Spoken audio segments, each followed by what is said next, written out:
बिस्मिल्लाहिर्रहमानिर्रहीम। अस्सलामुअलैकुम स्टूडेंट्स, आज का हमारा टॉपिक है वेजिकुलर ट्रांसपोर्ट।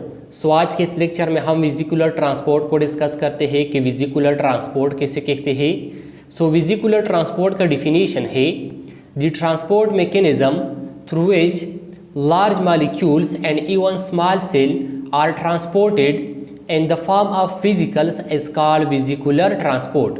स्टूडेंट्स, वो ट्रांसपोर्ट मैकेनिज्म या वो प्रोसेस जिसके ज़रिए लार्ज मॉलिक्यूल्स और हत्ता के स्मॉल सेल वो वेजिकल्स की शक्ल में ट्रांसपोर्टेड हो जाते हैं। ऐसे ट्रांसपोर्ट मैकेनिज्म या ऐसे प्रोसेस को वेजिकुलर ट्रांसपोर्ट कहते हैं।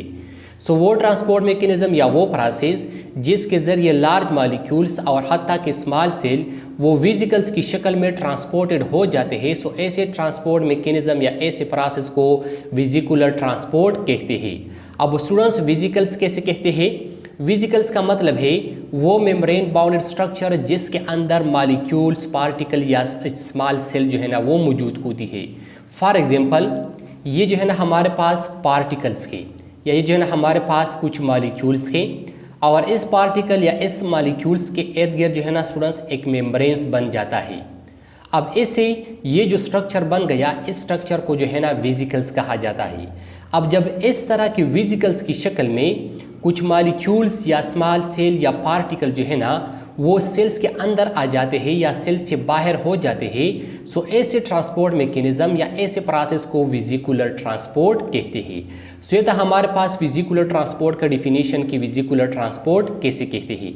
अब आते हैं टाइप्स ऑफ वेजिकुलर ट्रांसपोर्ट की तरफ। It has two types. Vesicular transport के दो अकसाम हैं। इसमें वेजिकुलर ट्रांसपोर्ट का पहला किस्म है एंडोसाइटोसिस और दूसरा किस्म है एक्सोसाइटोसिस।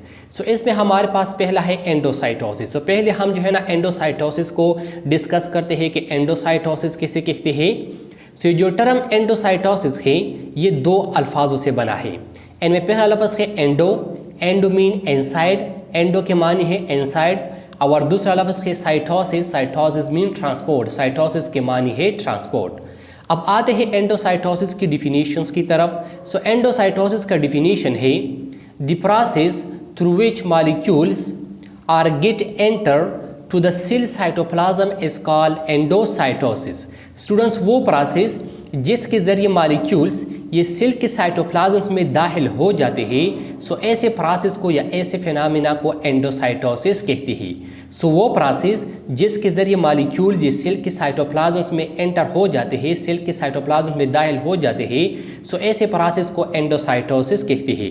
स्टूडेंट्स, इस एंडोसाइटोसिस के ज़रिए जो मैक्रो मॉलिक्यूल्स होती है, लार्ज पार्टिकल्स होती है या जो इवन स्मॉल सेल्स होती है, ये तमाम जो है ना ये सेल के साइटोप्लाज्म में एंटर हो सकते हैं, सेल के साइटोप्लाज्म में दाखिल हो सकते हैं। अब आते हैं एंडोसाइटोसिस की मैकेनिज्म्स की तरफ कि जो एंडोसाइटोसिस का अमल होता है ये किस तरह होता है। स्टूडेंट्स, ये जो स्ट्रक्चर मैंने ड्रा किया है, ये स्ट्रक्चर ये जो है ना हमारे पास सेल मेम्ब्रेन का स्ट्रक्चर है। ये फॉर एग्जांपल हमारे पास किस चीज़ का स्ट्रक्चर है? ये फॉर एग्जांपल हमारे पास सेल मेम्ब्रेन का स्ट्रक्चर है। और ये वाला जो है ना स्टूडेंट्स, ये जो है ना इस सेल्स का आउटसाइड है, आउटसाइड द सेल। और ये जो रीजन्स है जो है ना स्टूडेंट्स सेल्स का इनसाइड है, इनसाइड द सेल।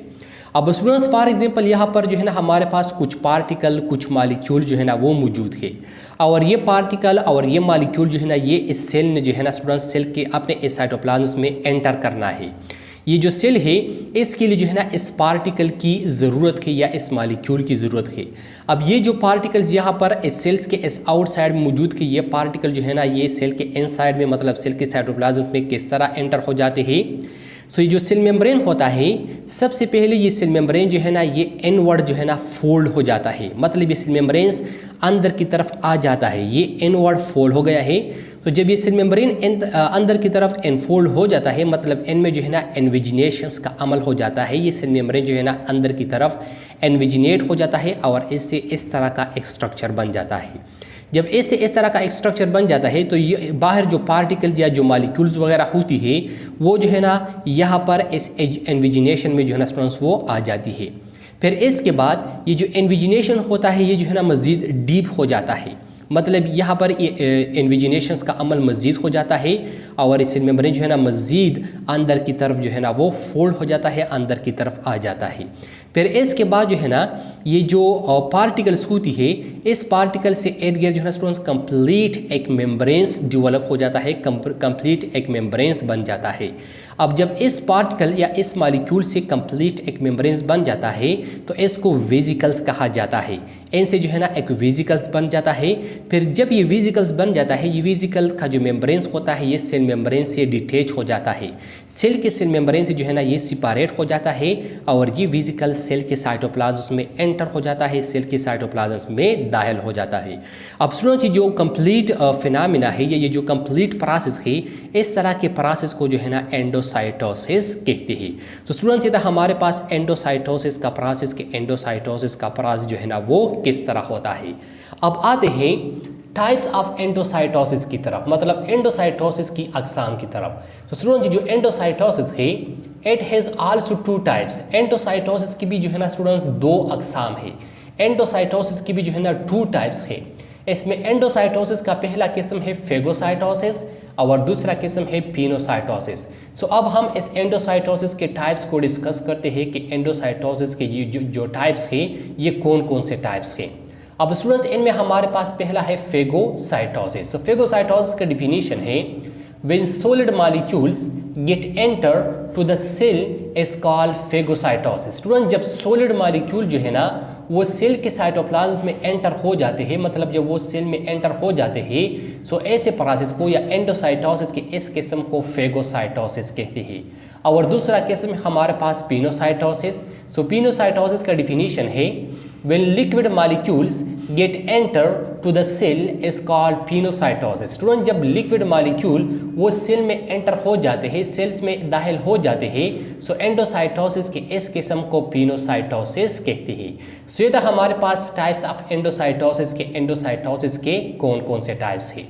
अब स्टूडेंट्स, आते हैं वेजिकुलर ट्रांसपोर्ट की दूसरे किस्म की तरफ। सो वेजिकुलर ट्रांसपोर्ट का दूसरा किस्म है हमारे पास एक्सोसाइटोसिस। सो अब हम एक्सोसाइटोसिस को एक्सप्लेन करते हैं कि एक्सोसाइटोसिस जो है ना ये वेजिकुलर ट्रांसपोर्ट का कौन सा टाइप है। तो जो टर्म एक्सोसाइटोसिस है ये भी दो अल्फाजों से बना है। इनमें पहला लफ्ज़ है एक्सो। एक्सो मीन आउटसाइड, एक्सो के मानी है outside.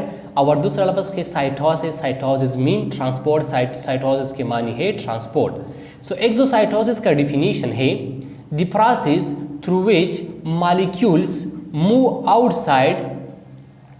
outside from the cytoplasm of cell is called exocytosis। Students, वो प्रोसेस जिसके जरिए मॉलिक्यूल वो सेल के साइटोप्लाज्म से बाहर हरकत करते हैं, वो सेल के साइटोप्लाज्म से बाहर जाते हैं, मतलब वो प्रोसेस जिसके ज़रिए मॉलिक्यूल जो है ना वो सेल से एक्सक्रीट हो जाते हैं, सो ऐसे प्रोसेस को एक्सोसाइटोसिस कहते हैं।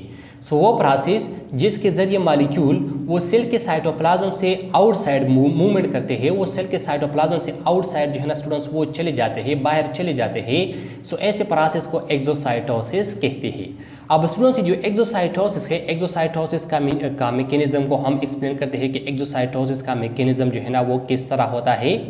तो स्टूडेंट्स, फॉर एग्जांपल ये जो स्ट्रक्चर है ये जो है ना हमारे पास सेल मेम्ब्रेन का स्ट्रक्चर है। CM का मतलब है कि cell membrane. So for example ये हमारे पास जो है स्टूडेंट सेल मेम्ब्रेन का स्ट्रक्चर है। ये सेल्स का आउटसाइड है, आउटसाइड ऑफ द सेल, और ये सेल का इनसाइड है, इनसाइड द सेल। अब स्टूडेंट्स, फॉर एग्जांपल सेल्स के अंदर यानी सेल के साइटोप्लाज्म में हमारे पास जो है ना कुछ पार्टिकल्स मौजूद है, कुछ वेस्ट पार्टिकल्स के या जो है ना स्टूडेंट्स प्रोटीन है, हार्मोन है, एंटीबॉडीज़ वगैरह कुछ पार्टिकल जो है ना वो मौजूद है। और सेल ने ये पार्टिकल जो है ना स्टूडेंट्स वो बाहर करना है। सेल ने जो है ना स्टूडेंट्स इस पार्टिकल को जो है ना बाहर खारिज करना है। अब ये पार्टिकल जो है ना ये सेल से किस तरह बाहर खारिज हो जाते हैं। तो सबसे पहले ये जो पार्टिकल्स होती है, इस पार्टिकल के इर्द गिर्द जो है ना स्टूडेंट्स एक मेम्ब्रेन डेवलप हो जाता है। जब इस पार्टिकल के इर्द गिर्द एक मेम्ब्रेन डेवलप हो जाता है तो इस दौरान जो है ना इससे एक वेजिकल्स बन जाता है। इस दौरान जो है ना स्टूडेंट्स इसको वेजिकल्स कहा जाता है। ये जो वेजिकल्स को होता है, ये वेजिकल्स जो है ना स्टूडेंट्स आ जाता है और सेल का ये जो सेल मेम्ब्रेन होता है, सेल के इस सेल मेम्ब्रेन के साथ जो है ना ये अटैच हो जाता है। वेजिकल्स का मेम्ब्रेन और ये जो सेल का सेल मेम्ब्रेन होता है, ये दोनों जो है ना एक दूसरे के साथ अटैच हो जाती है। फिर इसके बाद जो है ना स्टूडेंट्स ये जो दोनों की जो मेम्ब्रेन्स होती है, दोनों की मेम्ब्रेन जो है ना ये ब्रेक डाउन हो जाती है।